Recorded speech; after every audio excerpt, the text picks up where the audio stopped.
Hey guys, welcome back to my YouTube channel. आज हम फिर से लास्ट प्रीवियस से क्वेश्चन एक इंपॉर्टेंट टॉपिक डिस्कस करने हैं। सो लेट्स स्टार्ट है। आज का हमारा टॉपिक है इलास्टिसिटी ऑफ डिमांड का सेकंड पार्ट जो है क्रॉस इलास्टिसिटी ऑफ डिमांड। ठीक है, ये क्वेश्चन बहुत इजी लगेगा और बहुत छोटा भी है। ठीक है, अपनी इनकम इलास्टिसिटी ऑफ डिमांड मैंने आपको करा देना, वही सेम मतलब वैसे ही सेम है, टाइप्स भी सेम है, डायग्राम भी सेम है। बस आपको जहाँ पे इनकम ऑफ इलास्टिक इनकम होती थी उसी जगह पे अब वो क्या हो जाएगा, प्राइस ऑफ रिलेटेड गुड हो जाएगा। ठीक है, बस इतना सा चेंज है, बाकी सब चीजें सेम है। ठीक है, तो इसको स्टार्ट करते हैं। फर्स्ट हमारे पास cross elasticity of demand. Cross elasticity of demand में है मीनिंग में क्या है, cross elasticity of demand is measure of change in quantity demand of a goods Y as a result of change in price of goods X. ये बोलता है कि cross elasticity of demand क्या करता है कि cross elasticity of demand measure करता है कि भाई एक डिमांड में कितना चेंज आया, मतलब इसकी डिमांड में गुड वाई की डिमांड में कितना चेंज आया। क्यों? क्योंकि गुड्स एक्स की प्राइस बढ़ गई। ठीक है, उसने क्या बोला कि गुड वाई की डिमांड में कितना चेंज आया, किसकी वजह से, जब गुड एक्स की मतलब किसी दूसरे गुड की प्राइस बढ़ने की वजह से गुड बाई में क्या हुआ। ठीक है,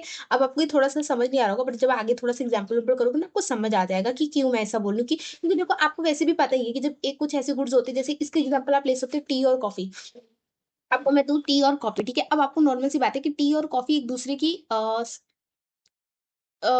एक दूसरे के साथ चलती है, मतलब काफी लोग टी नहीं पीते, कॉफी नहीं पीते, तो सप्लीमेंट्री गुड्स हैं। ठीक है, तो अब देखो, अब जो टी है, अगर आपकी मान लो कि आपकी चाय पत्ती का प्राइस बढ़ गया तो लोग किसकी तरफ चले जाएंगे, कॉफी की तरफ। तो डिमांड किसकी बढ़ जाएगी, कॉफी की। तो अगर वहीं पे जो अगर प्राइस घट गई चाय की तो लोग ज्यादातर किसकी तरफ आ जाएंगे, चाय की तरफ आ जाएंगे। तो वही चीज बोला कि जब एक प्राइस एक किसी गुड का प्राइस बढ़ने से किसी दूसरे गुड्स की डिमांड बढ़ जाती है, उसको क्या बोलते हैं, क्रॉस इलास्टिसिटी ऑफ डिमांड। ठीक है, ये उसको मेजर करता है। अब आ गया measurement of cross elasticity of demand. देखो सेम फॉर्मूला यहाँ पे, देखो सी जो होता है वो डिनोट किसको करता है, क्रॉस इलास्टिसिटी ऑफ डिमांड। मैंने पहले आपको फॉर्मूला लिखा दिया था, percentage change in quantity demand of good x, मतलब गुड एक्स की डिमांड में कितना चेंज आया, divided by percentage change in price of the good by, मतलब गुड बाई दूसरी किसी गुड की प्राइस में कितना चेंज आया। तो ऐसे यहाँ पे गुड एक्स और गुड वाई जरूर लिख देना, मतलब कि इसकी दोनों गुड्स अलग अलग हैं और किसी एक के गुड्स में डिमांड में चेंज आया और किसी दूसरे की गुड की प्राइस में चेंज आया। ठीक है, ये एक ही में नहीं आता। अब आपको नॉर्मल सी बात है, परसेंटेज के वो percentage change in quantity demand भी तो निकालना है। कैसे निकलेगा, change in quantity divided by quantity x, नीचे क्या लिखना है, एक्स लिखना है। ठीक है, क्योंकि यहाँ पे जब प्राइस आएगा तो वाई का, क्योंकि आपको लिखना भी है ना कि एक्स गुड एक्स था, मतलब किसकी क्वांटिटी में चेंज है, गुड एक्स की। ठीक है, मल्टीप्लाई 100। ठीक है, अब चेंज कैसे आएगा क्वांटिटी का, क्यों वन माइनस क्यों, मतलब अब जितनी क्वांटिटी है उसमें से माइनस करोगे कौन सी, ओरिजिनल क्वांटिटी, मतलब जो पुरानी क्वांटिटी थी, अब की क्वांटिटी डिवाइडेड बाई पुरानी क्वांटिटी। अब आपको नॉर्मल सी बात पता है कि अगर आपको किसी दो चीजों का डिफरेंस निकालो तो आप ऐसे ही निकालते हो ना। अगर आपको देखना हो कि भाई आटे का प्राइस क्या है, ठीक है, या अब हमने खर्चा कितना करना शुरू कर दिया, तो आप कैसे देखोगे, अब जो इतना खर्चा हुआ उसको माइनस कर दोगे पिछले खर्चे से। ऐसे ही निकलता ना डिफरेंस। तो वही इन्होंने डिफरेंस निकाला कि भाई क्वांटिटी चेंज में कितना डिफरेंस आया। ठीक है, वो चेंज बोल लो या डिफरेंस बोल लो। ठीक है, अब देखो वही आ गया, percentage change in price of good Y, ये वाई लिखा है ना नीचे, इसीलिए लिखा है मैंने।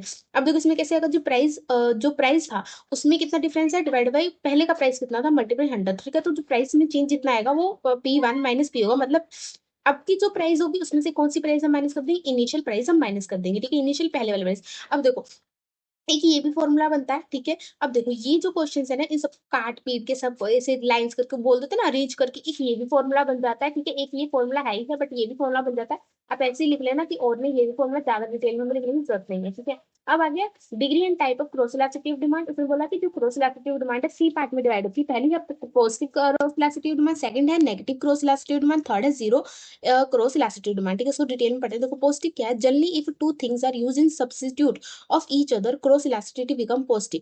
ठीक है, ये बोलता है कि जब दो थिंग्स मतलब जो दो गुड्स एक दूसरे के सब्स्टिट्यूट की तरह से यूज की जाती हैं, ठीक है, तब उसे क्या बोलते हैं, क्रॉस इलास्टिसिटी डिमांड बोलते हैं। ठीक है, एग्जाम्पल टी और कॉफी। ठीक है, अब देखो पहले तो आपको बता दो, सब्स्टिट्यूट मतलब कि एक की जगह दूसरी भी यूज कर सकते हो और दूसरी की जगह पहली भी कर सकते हो, कोई ज्यादा अंतर नहीं है। ठीक है, आपको कोई फर्क नहीं पड़ता, आपके लिए दोनों ही सेम है। तो हम बोलते हैं कि सब्स्टिट्यूट मतलब कि उसकी कमी पूरी करने के लिए दूसरी चीज को यूज कर लिया और चलती है, उसको बोलते हैं सब्स्टिट्यूट। ठीक है, तो ये बोलता है जब हम दो थिंग्स एक दूसरे की सब्स्टिट्यूट बना के हम यूज करते हैं तब उसको cross elasticity of demand positive हो जाती है। कैसे, टी और कॉफी। देखो अब क्या हुआ, अब देखो एक्स एक्स हमने क्या लिखा, एक्स एक्सिस पे टी लिख दिया, बाई एक्सिस पे क्या हमने लिख दिया, कॉफी लिख दिया, प्राइस का कॉफी। अब देखो टी यहाँ है, ठीक है, पी का मतलब क्या है कि पहले कितनी प्राइस थी, अब क्या हुआ, P1 क्या हुआ, प्राइस बढ़ गई। अब देखो क्यों यहाँ था, क्यू हमारे पास था और क्यू वन हो गया, मतलब क्वांटिटी बढ़ गई। अब इसका डायग्राम देखो ऐसे बनेगा।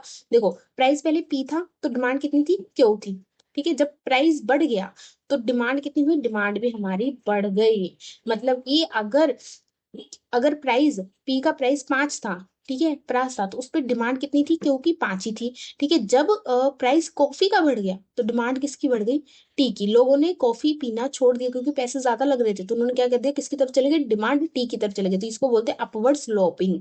ठीक है, same he diagram income velocity of demand में भी बनता है। ठीक है, और पॉजिटिव के नाम से ही बनता है, सब सेम होता है, बस यहाँ पे नॉर्मल गुड्स आ जाता है। ठीक है, अब आ गया negative cross elasticity of demand। usually when two things are complementary to each other, cross elasticity demand become negative। तो बोलते हैं कि जब दो थिंग्स, ऊपर क्या था, सब्स्टिट्यूट की तरह यूज करेंगे, इसमें क्या है कि कॉम्प्लीमेंट्री की तरह जब एक दूसरे के लिए यूज करते हैं तो उसको क्रॉस इलास्टिसिटी ऑफ डिमांड बोलते हैं। जैसे example, petrol and motor car, bread and butter. अब कॉम्प्लीमेंट्री का मतलब जब एक के बिना दूसरी चलती ही नहीं है, मतलब जरूरत तो है ही है।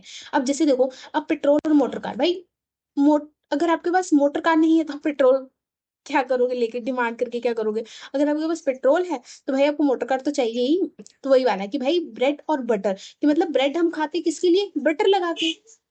ठीक है, अब ये मत बोलना कि बटर तो और चीजों में भी यूज कर लेते हैं हम, बट एक नॉर्मल सा ले रहे हैं कि भाई ब्रेड और बटर, की बटर हम ब्रेड पे लगा के खाते हैं। और भाई मोटर कार कैसे चलेगी, पेट्रोल से चलेगी। अगर मोटर कार की डिमांड लोग ज्यादा करने लग जाएंगे तो पेट्रोल की डिमांड अपने आप ही होने लग जाएगी। ठीक है, तो वही चीज बोली। अब देखो यहाँ पे हमने डायग्राम में क्या लिखा है, एक्स एक्सिस पे क्या लिखा है, क्वांटिटी ऑफ बटर, मतलब कितनी डिमांड हो रही है क्वांटिटी की, और प्राइस ऑफ ब्रेड बढ़ गई। ठीक है, अब इसमें क्या है, इसमें नेगेटिव इनवर्स रिलेशनशिप होता है। ठीक है, अब देखो पहले हमारे पास प्राइस कितना था, पी था, तो डिमांड कितनी थी, ये देखो, क्यू थी।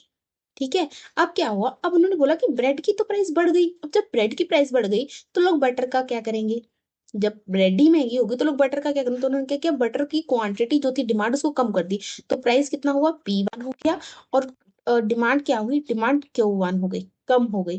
ठीक है, तो ये हो गया Q1, और ये प्राइस ऊपर, और ये जो लाइन है इसको बोलते हैं डिमांड डीवी का। ठीक है, अब आपको समझ आ गया कि मतलब कि कॉम्प्लीमेंट्री का मतलब क्या है, कि जब ब्रेड की प्राइस बढ़ गई तो लोग भाई ब्रेड खरीदेंगे ही नहीं, तो बटर का डिमांड वैसे ही कम हो जाएगा। अगर पेट्रोल महंगा हो जाएगा, देखो अभी इसकी सबसे अच्छी एग्जांपल मैं आपको बताती हूँ। अभी देखो पेट्रोल कितना महंगा चल गया था, डीजल कितना महंगा चल गया था, लोगों ने अभी क्या हुआ, लोगों ने क्या कर दिया, इलेक्ट्रिसिटी ऑटोज, इलेक्ट्रिसिटी बाइक्स, ये सब निकाल दी, और देखो कितनी डिमांड चली है, अब हर जगह देखो तो वही चल रहा है। बिकॉज बिकॉज पेट्रोल इतना महंगा हो गया। तो उन्होंने क्या किया कि भाई वो जो डीजल वाली कार थी, ऑटो थी, उनकी ही बंद कर दी, उनको ही खरीदना बंद कर दिया डायरेक्ट। पेट्रोल अफोर्ड नहीं कर सकते तो उन्होंने कार बाइक ही खरीदनी ऑफ कर दी। तो वही चीज है, और इसको क्या बोलते हैं, इसको डाउनवर्ड स्लोपिंग बोलते हैं, बिकॉज ये नीचे की तरफ आती है। ठीक है, और यहाँ पे एक और चीज, जब आप बनाओ ना तो ध्यान रखना, जो ये जो Q1 लिखा है, ठीक है, ये P1, आप सोचोगे कि मैंने यहाँ पे देखो, यहाँ Q1 मैंने आगे को लिखा है, यहाँ पे मैंने Q1 पीछे को लिखा, तो ये जो Q1 होता है ना, ये आपको पता है कैसे डिसाइड करना था, जितना चेंज आया, ठीक है, जो पहले वाला होगा ना वो आप क्यों ही लिखोगे। ठीक है, जब उसमें चेंजेस आएंगे, मतलब वो चाहे चेंजेस लेफ्ट की तरफ आए चाहे राइट की तरफ आए, जिस तरफ चेंज आएगा ना वहां पे आप Q1 लिखोगे। ठीक है, जहां P1 जहां पे देखो P1 तो ऊपर को ही जाएगी, जब P1 जिसके साथ अटैच हो जाए उसको Q1 बना देना, सिंपल सा तुक्का है। ठीक है, जहां पे P1 जिसके साथ अटैच हुई उसको Q1 बना देना। देखो यहाँ पे P1 में क्या होगा, डिमांड घट जाएगी, तो यहाँ Q1 लगा देना। और देखो यहाँ पे P1 किसके साथ अटैच होगी, इसके ऊपर साथ अटैच होगी, तो इसको Q1 बना देना, जिसके साथ P1 अटैच होगी उसको Q1 बना देना। ठीक है,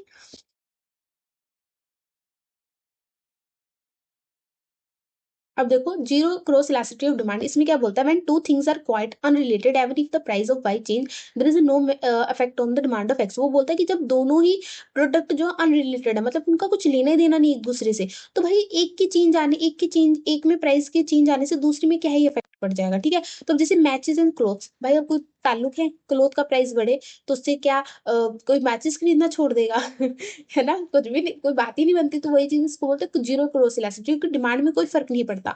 तो अब देखो हमने क्या बनाया, एक्स एक्सिस पे क्या लिखा, demand for matches, and Y axis पे क्या लिखा, प्राइस ऑफ द क्लोथ। ठीक है, अब देखो डिमांड में तो कोई चेंज नहीं आ रहा, तो हमने डी सीधी बना दी। ठीक है, अब देखो, अब क्लोथ की प्राइस कितनी थी, पाई थी, तो डिमांड उतनी कितनी थी मैचेस की। अब क्लोथ की प्राइस बढ़ गई, Y1 हो गई, तो डिमांड में क्यों चेंज आएगा, माचिस की, माचिस तो उतनी की उतनी की रहेगी। तो इन्होंने कोई चेंजेस नहीं किए, तो आपका ये क्रॉस इलास्टिसिटी ऑफ डिमांड भी यहाँ खत्म हो गया। अब आपका सिर्फ प्राइस इलास्टिसिटी ऑफ डिमांड रह गया है। ठीक है, तो उसको भी हम कर देंगे जल्दी ही कंप्लीट। सो आज के लिए इतना ही। अगर आपको वीडियो हेल्पफुल लगे तो लाइक कीजिए, शेयर कीजिए, सब्सक्राइब करना ना भूलेगा। थैंक यू फॉर वॉचिंग, मिलते हैं नेक्स्ट वीडियो में।